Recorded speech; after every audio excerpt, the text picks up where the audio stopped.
So welcome everybody to our webinar today on how to use CRM marketing strategies to catalyse your fintech's growth. Just a brief intro about Growth Gorilla. We're a growth marketing agency that specialises in fintechs. We've worked with about 30 odd fintech firms globally over the last sort of 4 years or so. And the core areas that we operate in are acquisition and conversion, CRM, which we'll be discussing today, obviously, and conversion rate optimization. So what I'll do is I'll introduce myself. I'll introduce Phil as well. My name's Shamir. I'm the founder and MD here. My background is financial services, followed by working or being sales and marketing director at a financial trading company, and then eventually going on to setting up Growth Gorilla. With me today and leading this webinar is Phil, who's our head of CRM. Phil has quite an extensive. Phil has about 15 years experience in CRM across numerous verticals, with his most recent company he was at was Interactive Investor, where he operated both across web-based platforms, mobile-based platforms, and managed a team of about 6, I think it was, and a database of around 500,000 users. So hopefully it'll be a good one. So I'll hand over to Phil and I'll let him get started. Thank you, Shamir. Hello, everyone. Thank you for joining us today on our CRM marketing webinar. It's an absolute pleasure to have you with us today, and I appreciate you all taking time out of your busy schedules to join us today. So I appreciate that a hell of a lot.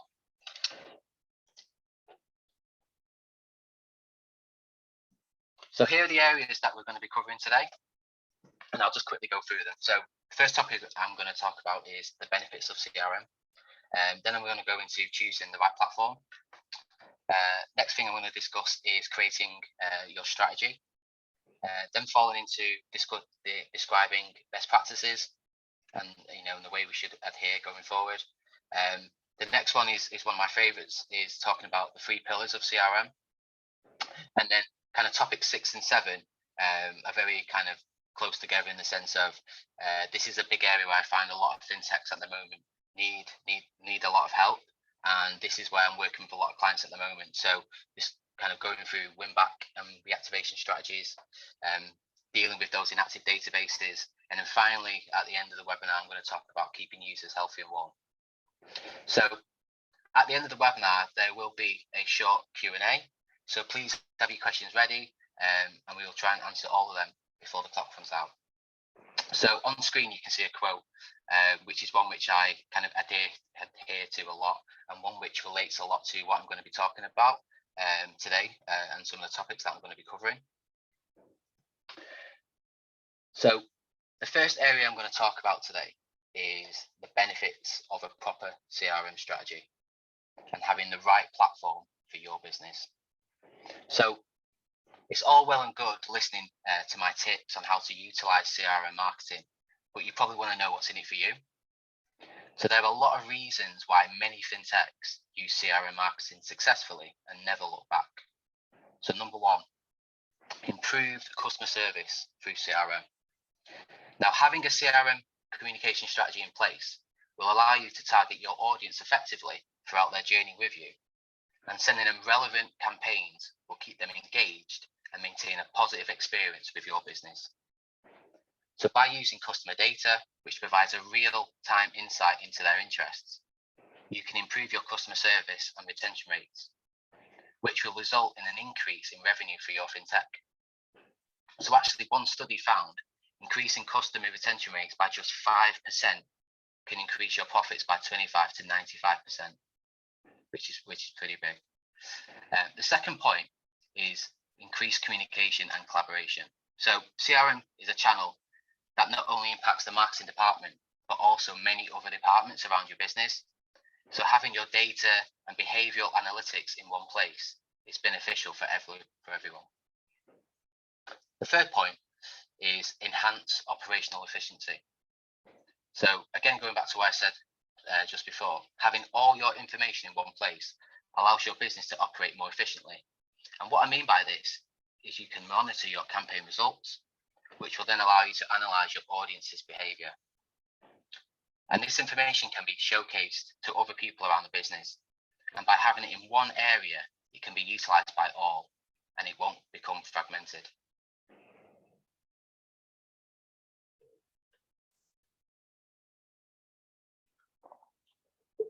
So the next area I'd like to go through is best practices.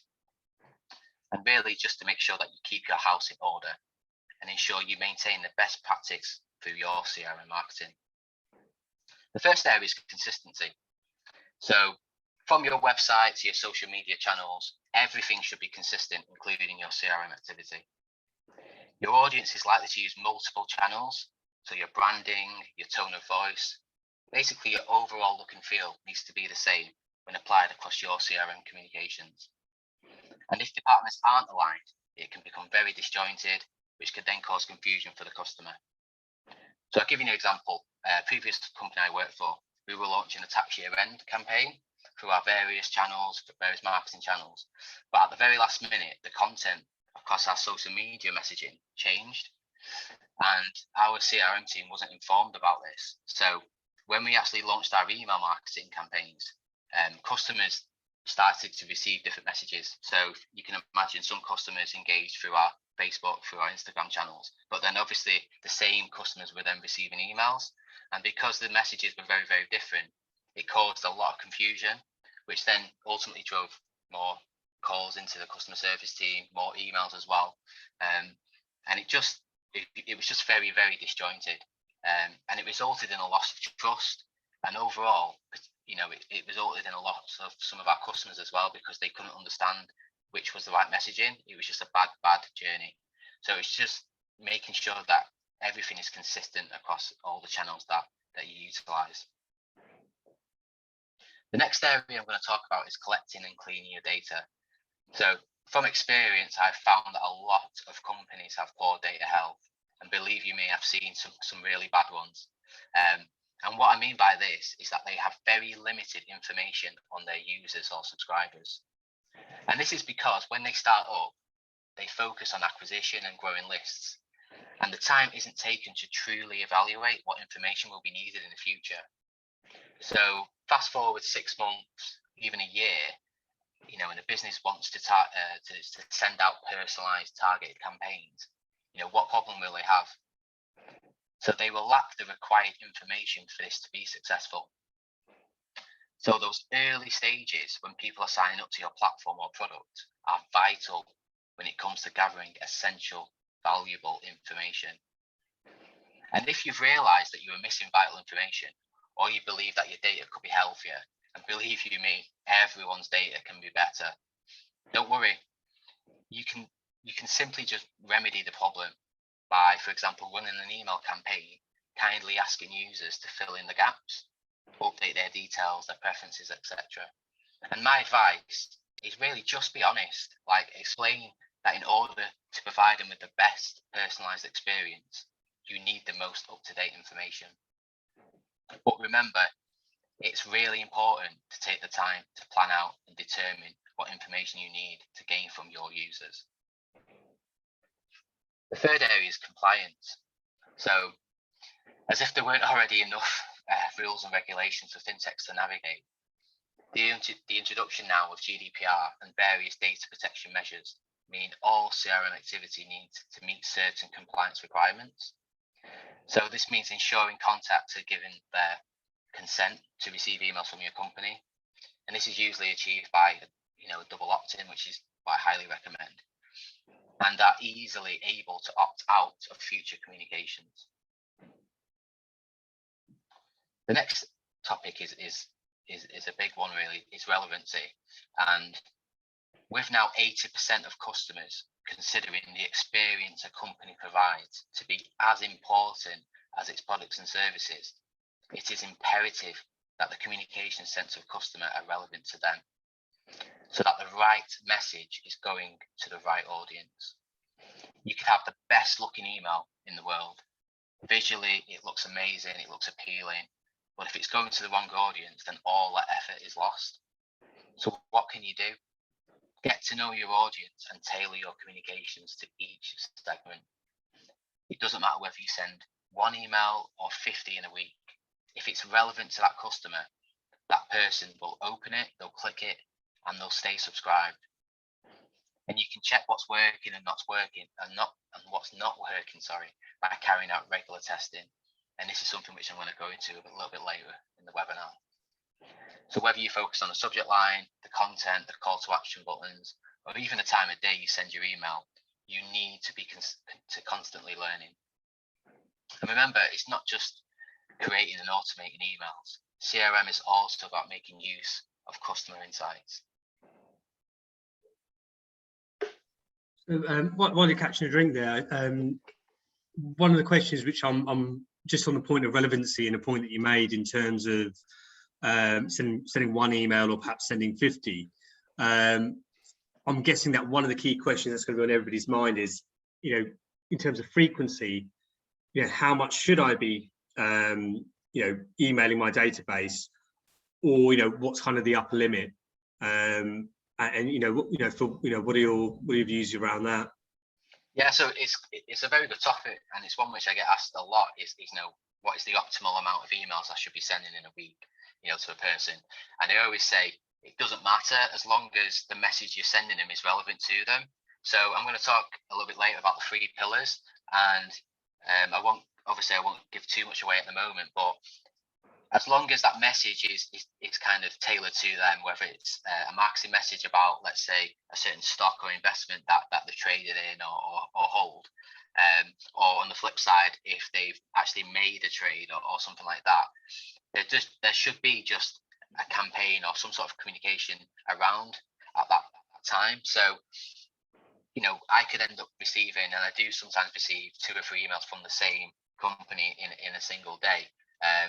But they are very relevant to me because it's based on my behavior around that product or that service. So, and I'm happy with that, and I expect it now as well. So I don't unsubscribe, I still stay subscribed to them.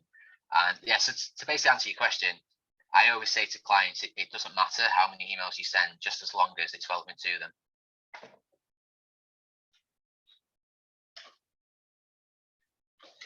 So the next area I wanted to discuss is one that I've been asked a lot as well about in the last 10-15 years whilst working in different businesses across different industries. And the question I get asked a lot is there a specific platform or ESP that we should be using, or what is the best platform out there? And the answer I give is a very simple one. Just make sure you choose a platform that's right for your business at your current state of play, but also one that you can see your business working with for at least the next 3 years. So take it from me, and some of you may have experienced this, moving and migrating over to another platform can be very tricky, can be tough. It's not an easy process, and it also impacts a lot of other departments around the business. So it's super important to get the right platform to suit your business needs. But bear it in mind, it might not be the right platform for you forever, and you might end up outgrowing it. So here is a checklist of features that you should cover when you are looking to source a new platform. And the first one is it easy to use? So usability should be at the top of your checklist. And all platforms allow you to create emails, SMS messaging. But, and this is a big but, some platforms can be very, very fiddly. And those platforms will require you to spend a lot of time getting used to how to navigate them and how to correctly set things up. So I'll give you an example. Adobe, Oracle, even HubSpot, Salesforce, they're very powerful platforms. They do great things, but they are quite complicated, and you need a lot of extensive training and getting kind of up to speed with how it works. And this can take a little bit of time. But then on the flip side, you can have platforms like even MailChimp, ActiveCampaign. They're easy to use. Even, another example, Intercom just popped into my head there. They're easy to use. They have very good kind of drag and drop elements as well. And they'll still allow you to do some level of automation, but they are less powerful.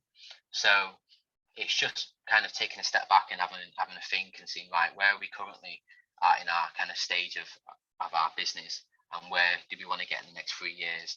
And I'm going to say it a lot, it's all about kind of due diligence and really kind of checking over what's right for you and what's right for your company. The next area is, can it grow with my business? So earlier I mentioned about making sure the platform is suitable for where your current business is at.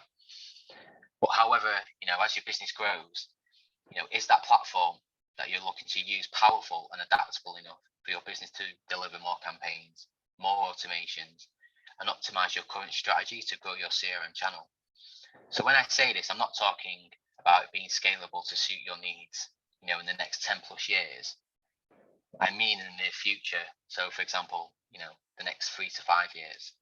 And, another point to add is, and I slightly mentioned it earlier, was when you're looking to choose a platform, I always say CRM isn't just part of marketing. It kind of sits with itself and it interacts with many other departments. So when you are looking to get a new platform or a new ESP, check in with other stakeholders around the business who might be using that platform in the future. So whether that's your product department, your IT department, even your customer service department, they all may have some investment within kind of how it works and how it's going to work in the future.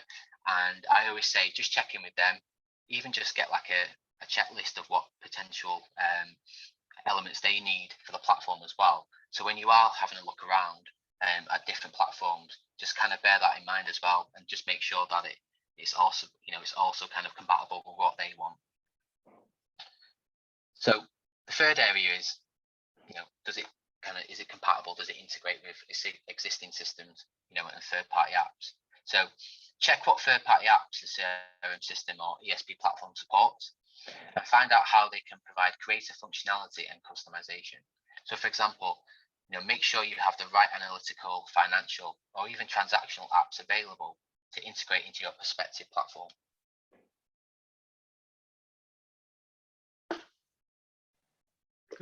I think one of the points just wanting to add in here is I think one of the other considerations is obviously if you've got a B2B proposition or if you've got a B2C proposition, and then sort of layering onto that, if it's B2C perhaps, if you're predominantly a mobile-based app or a web-based app, or if you're both.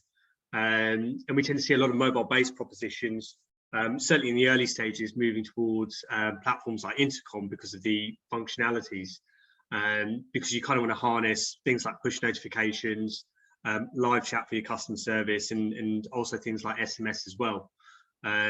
So I think, it's other additional sort of things that can be considered when choosing your CRM system. Thank you, Shamir. No, you're definitely right.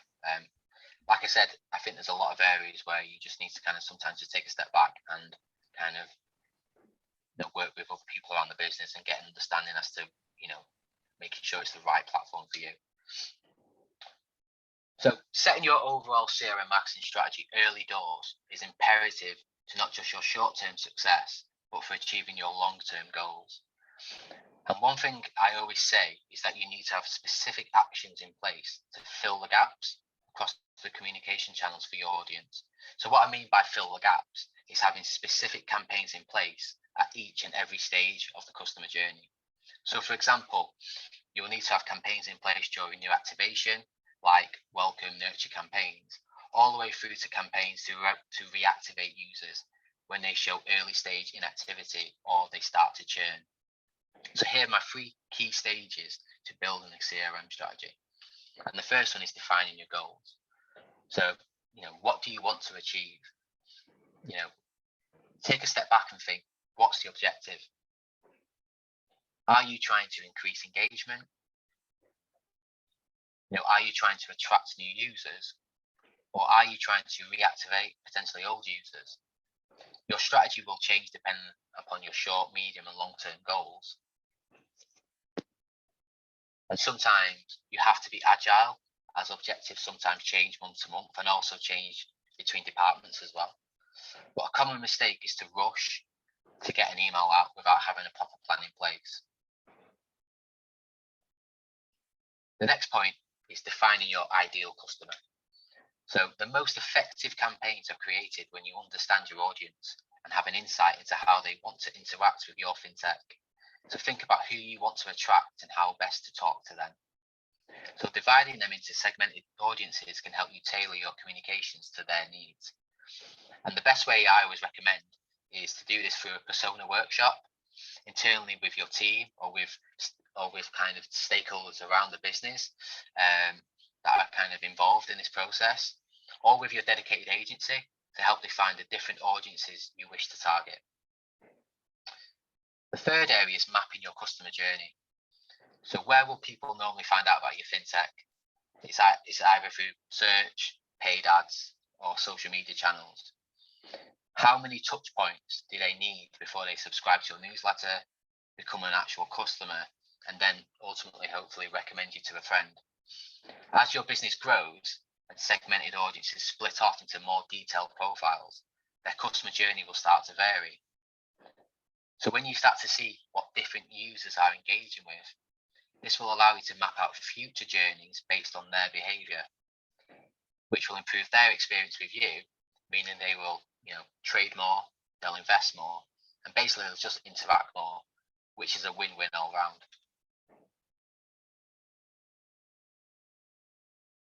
So Shamir is going to kindly go through on the next slide an example of a journey that a customer may have and how they interact with you across different channels online. Thanks, Phil. So this is, what we probably all commonly know as the happy path.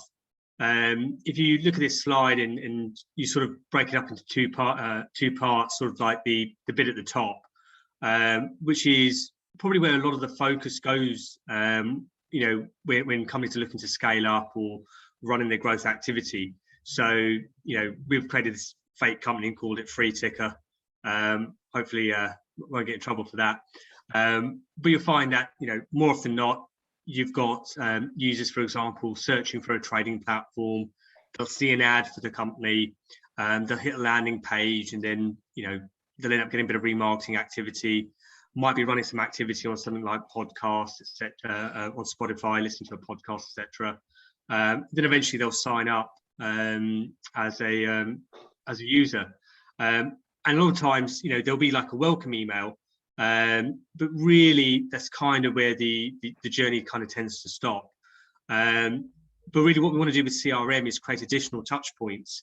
And in this example, we've got the user clicking through to the platform, having a little bit of a mooch around, but then doesn't place a trade.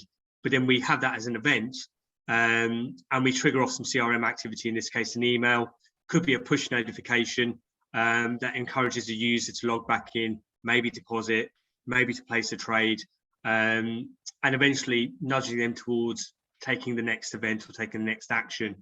And then once we have that, that creates another data point. And that additional data point allows us to segment that audience further, and then deliver them more targeted communications that are applicable to them. Then ultimately, the last stop really on the happy path anyway is between those communications, the user then continues to trade frequently with our newly spawned fintech or FreeTicker, and ultimately improves our lifetime value of our customer, but also as a whole improves the customer experience as well. So ultimately it's about not just thinking about bringing the user in, but also about really pushing them through the funnel, and getting the most out of your user base, to try and obviously drive as much value out of your customers as possible. I'll hand over back to Phil. Thanks, Shamir. Thank you for that. Okay, so the next area I'm going to talk about is the 3 pillars of CRM marketing. Now, this area is very, it's imperative to your CRM strategy. And I know that acquisition and growth is huge for any business pre and post launch. And we work with many fintech companies at this stage of their journey. But an area that I see holes in, especially with fintech companies, is retention. A huge focus is always on acquisition, which is fine, but there should also be an equal focus on retention and how to keep the customers that have already joined your community. So to do this, you should always have a strategy in place that covers what I call the 3 pillars of CRM, which are marketing communications, transactional communications, and last but not least, operational messages. A lot of focus is spent on your marketing messaging and making sure you showcase what products and services you offer to generate investments, trading, and engagement. But it is equally important to focus on your transactional and operational communications as well. And what I mean by this is as follows.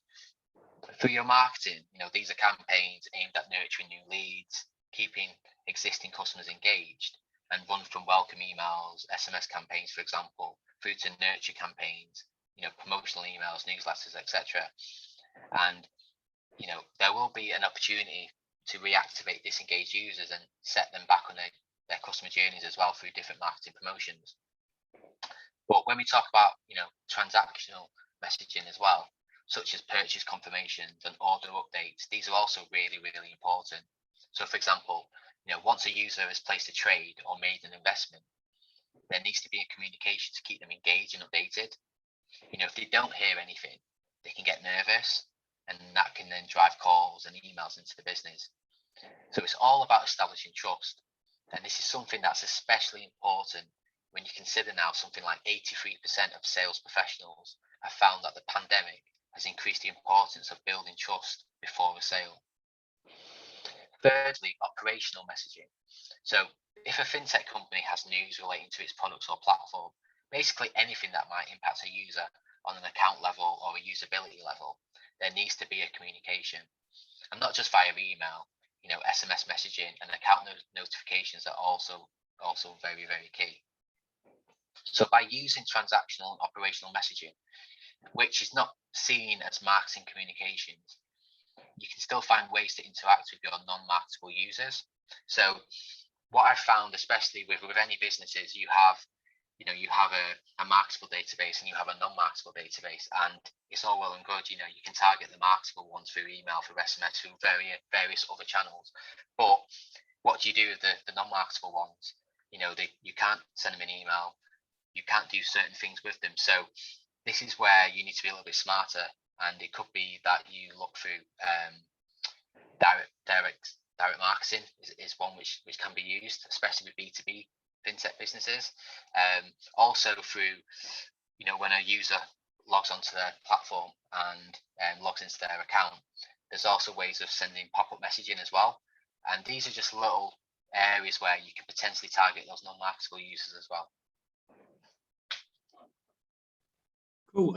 And I think just to sort of highlight that point, we talked a lot about email, or in the context of email on this webinar. But I think it's important to state that CRM isn't just limited to email. It can include in-app notifications, push notifications, SMS, and direct mail, as Phil mentioned. So yeah, just wanted to make that point. Also, gentle nudge. If you've got questions, don't forget to stick it into the Q&A box at the bottom of your screen. We've had about 4 or 5 already. Another one just popped in, and we'll get to them at the end of the session. I'll stop in an MC and I'll let you carry on, Phil. All right, thanks, Jermaine. Okay, so the next area is what I call the playbook. Now, the playbook, and you can see underneath there, it's talking about effective win-back and reactivation strategies. It doesn't just cover that. It's kind of different tactics or strategies in place to help users go from one stage to another. And obviously in this webinar, we're just going to briefly talk about, these two, but it can kind of run from activation from the start, reactivation as what I'm going to go through as well, but also like how can we generate more interest and more engagement through those channels. So one of the biggest areas of concern for fintech companies is trying to re-engage and reactivate inactive users back into the customer life cycle to get them to convert or invest or trade, or basically just interact into a positive way that shows that they are now, as we say, active and engaging with your fintech again. So one of the key areas that I'm currently helping many clients with at Growth Gorilla is their marketing automation strategies to help tackle this problem. And some of the recommendations I have discussed with them include, and the first one is review your current workflows to improve and optimize deep journeys. So for example, what's working, what isn't working. Are there certain emails within the series that aren't effective? Can you amend them? Can you improve them? So what I mean by this is you might have a welcome series in place that consists of, say, 4 emails. And when you actually look into the performance of that series, you might find that, say, let's say email 2 isn't working as well as the other emails. And you may need to go in, slightly kind of retweak the messaging, retweet the subject lines if the open rates aren't working quite well, or retweet some of the content if the click-through rates aren't working quite well. But my point is to always just review and analyze your workflows. You should be doing this really on a weekly basis at the very least, and just making sure that you're just checking that everything is working the way you want it to work. The second point is, build and execute new customer onboarding and nurture journeys, which should stop early life inactivity and users falling into reactivation journeys. So make sure you have new activation strategies in place from the get-go to stop users becoming active at an early stage. Point number 3 is setting up customer segmentation datasets to send target campaigns to drive reactivation. So make sure you have campaigns relevant to the audience that you are targeting. So, for example, develop campaigns that trigger based on, let's say, market or investment events to improve engagement performance. So if you know your customer is invested or is interested in a certain area, then tailor that communications to those interests. So when I was in a previous role, we would look at what stocks a customer held, and we would then send them campaigns with information either relevant to those stocks or for similar stocks within that industry.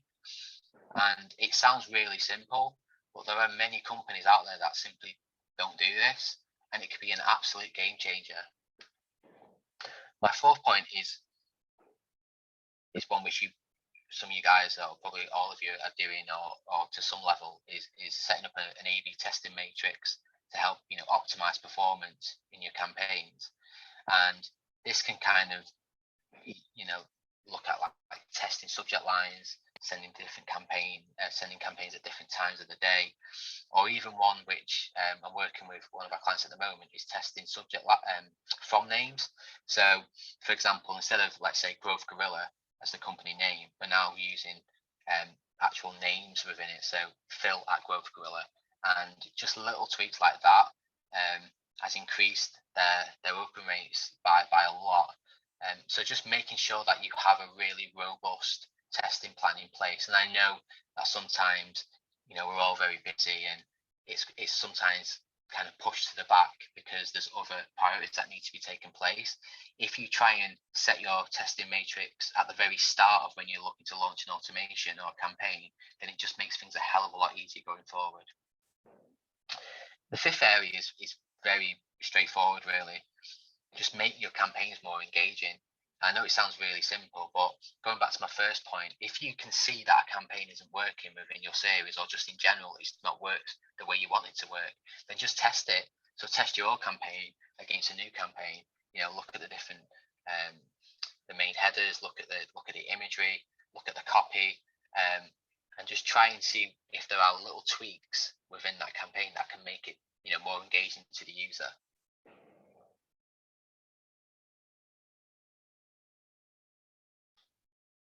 So one of the most important aspects of reactivation is understanding why the user became inactive in the first place. So how do you find out why? So when can you look to you can look to create a landing page or a survey to get some feedback from inactive users as to why they have stopped using your product or service. You can actually reach out to your beta group or your focus group, and I know that a lot of fintechs have these, to find out, are there issues with the platform? Are there certain products or services that they don't like? These are the perfect people to really reach out and get an understanding as to, what things aren't working. Run customer research campaigns through your communication channels. So utilize your email platform, SMS, even your in-app, or even on your account interface, as I mentioned earlier, to gain further insight. You may have users that you class as inactive as well, but they might be engaging in other areas. So for example, they might not be trading or making a transaction or an investment, but they still might be opening and clicking your emails, or even still logging into your platform. And this is where I think a lot of companies can kind of subcategorize their inactive base. You can take your inactive base on a whole, but then you could then potentially put it into little small pots. So you might have people who are just basically inactive because they're doing absolutely nothing.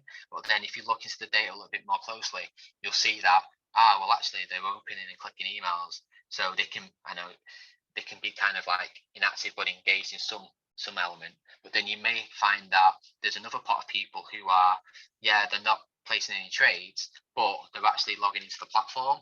So they're consistently checking their account. And I think this is just going back to one of my earlier points about just getting your data to a point where you can start to see the behavior within it. And once you can start to see the behavior in it, you can then start to really send relevant personalized emails or campaigns to as an example. And these do really help in terms of getting people back into that life cycle journey as well.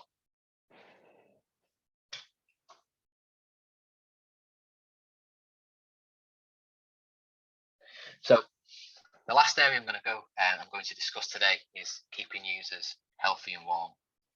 And there's a diagram that's going to pop up on screen shortly. And yes, it looks a little bit busy. There's a lot going on, but I'll just briefly kind of talk through it and discuss really what and why I've put this together. So this is I guess a happy and sad path for any customer really coming through your platform or your business. You'll see that obviously new subscribers come in at the start. They'll then obviously start to receive or should receive a welcome, onboarded, nurture journey, introducing you to the business, your values and what you do and what to expect going forward. And as they kind of start their early life with you, they'll start to receive newsletters potentially, or some other kind of level of campaigns, potentially on a weekly basis.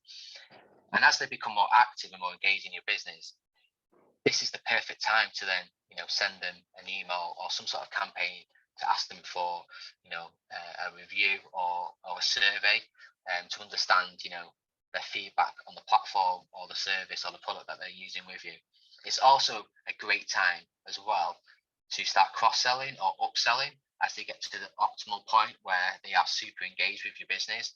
And this is, again, something you can start to see within your data, to the point where when these guys are really engaged and really, really active, you can then start to ask them for, for applications, referrals, and really start to utilize them a lot better.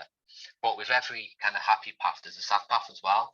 And, not everyone goes the way you want them to go.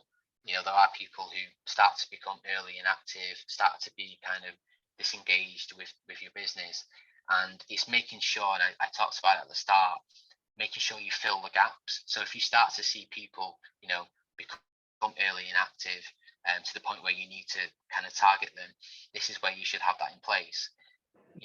Because what will happen is they'll just become more and more disengaged to the point where they'll start to churn and then they'll leave. And you spent all that money at the very start to acquire them. So this diagram really just shows that you should have something in place at every stage of the customer lifecycle journey. And that was it. Thank you very much for everyone who has joined. Like I said to you at the start, it's an absolute pleasure. Everyone taking time out of their busy schedules to come and join us. And it's been great me talking to you all. And if there are any questions, which I can see there's a few come in, or if you want to speak to me afterwards, you can connect to me by sending me an email or connect to me via LinkedIn. If there's anything, like I said, you want to talk about after the webinar, I'm happy to do so. So please reach out to me or reach out to Shamir.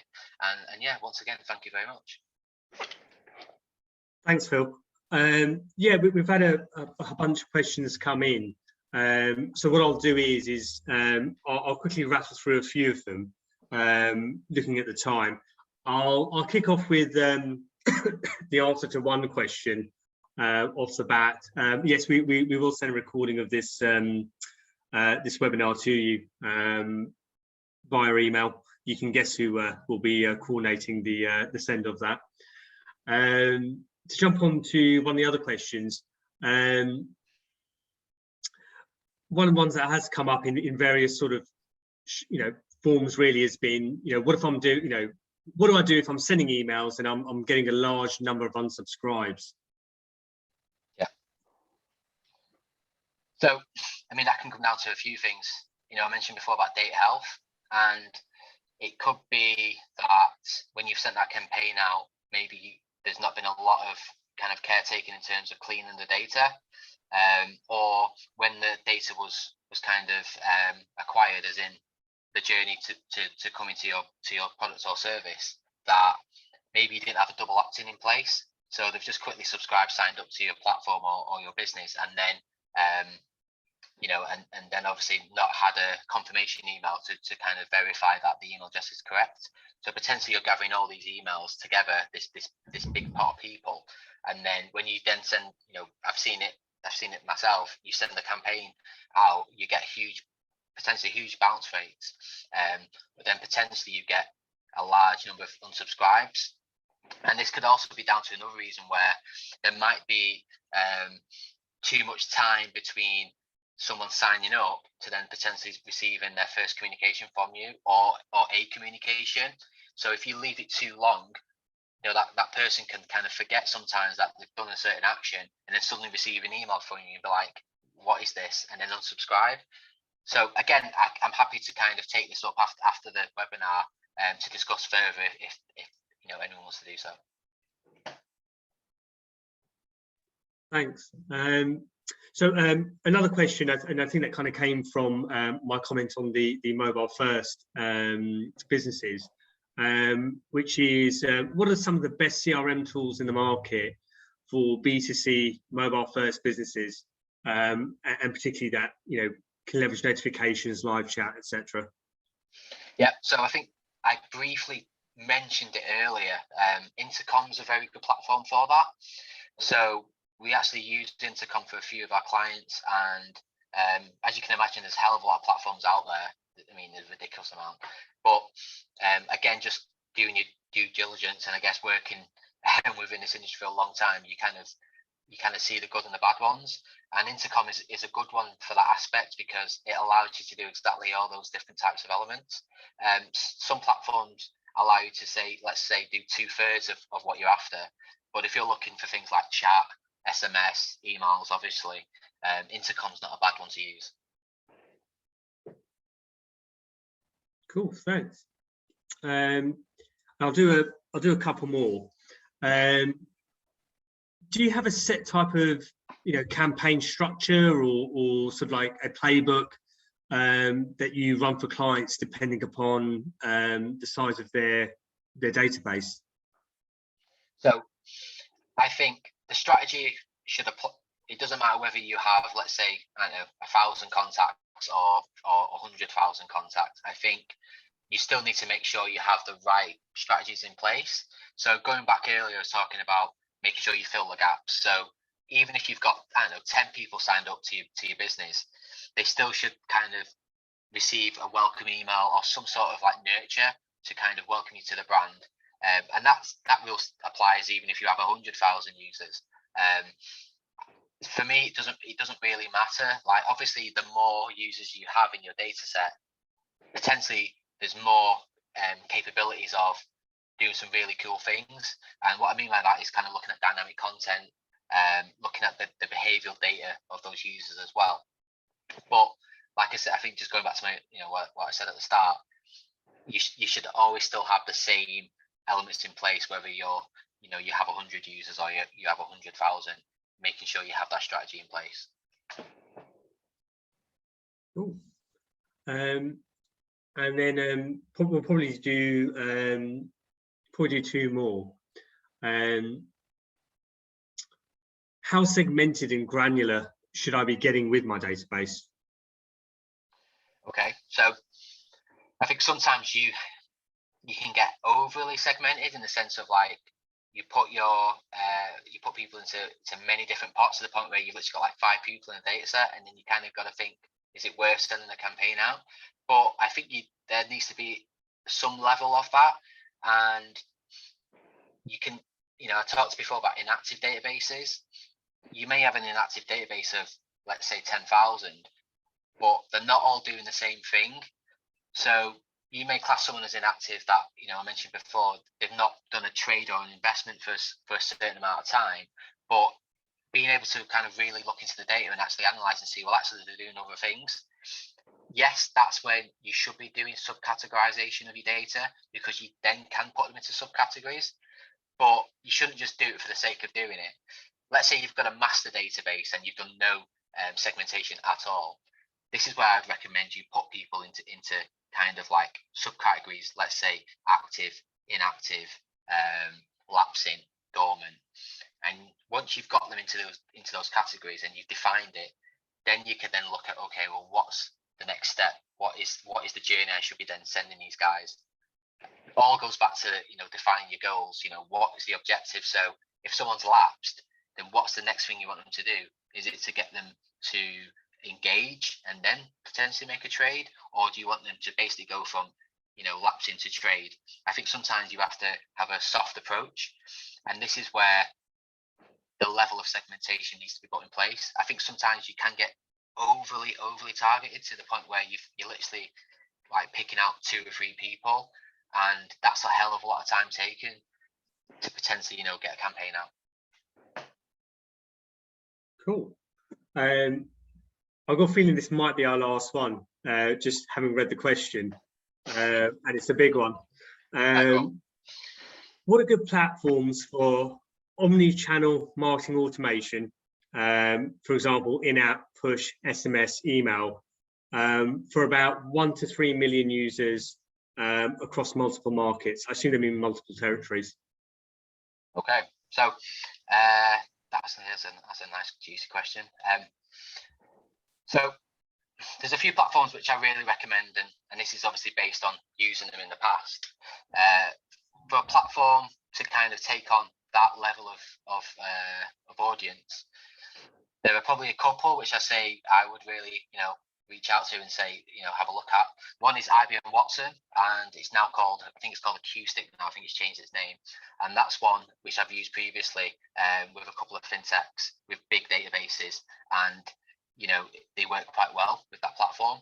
Another one is part of the Oracle, I guess the Oracle unit that it is now.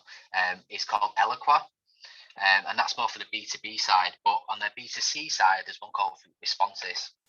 And I'd probably, if someone had to ask me, you know, what's the best platform I've ever used in the last 15 years, I've always said Responses as being that one, especially for B2B, B2C market, because it handles big pots of data. It allows you to segment very well. It allows you to run different audience queries. It allows you to build a lot of automations as well. And it also allows you to set up dynamic content as well, very easy. And going back to my earlier point I mentioned about, like, is it easy to use, usability aspects, Responses is very good for that. Yes, you need to do a little bit of training, as you need to do with all platforms, but to handle a database of that size, that is definitely one which I would definitely recommend. Cool, thanks for that, Phil. I think we've come to the end. I think we've covered most bits. There are 1 or 2 others in there, but I think what we'll do is just based upon time is we'll group them up and we'll send a response as part of our follow-up email that you can imagine that we will have in place for you. So next steps really is for us to say thank you very much for joining us today. We appreciate your time, we appreciate your attention. What we're going to do is that we're going to ping out an email to you with a copy of the webinar so you can view it again, and we'll also attach the deck as well. What we'll also do is ping out another email a few days afterwards with a short survey on there, really just to gain your feedback to see what you thought of the webinar. And what we'll also do is that for the respondents, we'll pick out 3 people out of the response to the survey, and we'll arrange a one-to-one strategy session with Phil, where he can sort of directly answer any questions that you may have as a thank you. Last but not least, where to find us. You can visit us online, growthgorilla.co.uk. On the deck is our email address if you want to reach out to myself or Phil individually with any questions. And you can also link to us on LinkedIn and Twitter as well. So thank you very much for your time, and hope to see you on the next one. Yeah. Cheers. Thank you, guys. Pleasure. Take care. Cheers. Bye.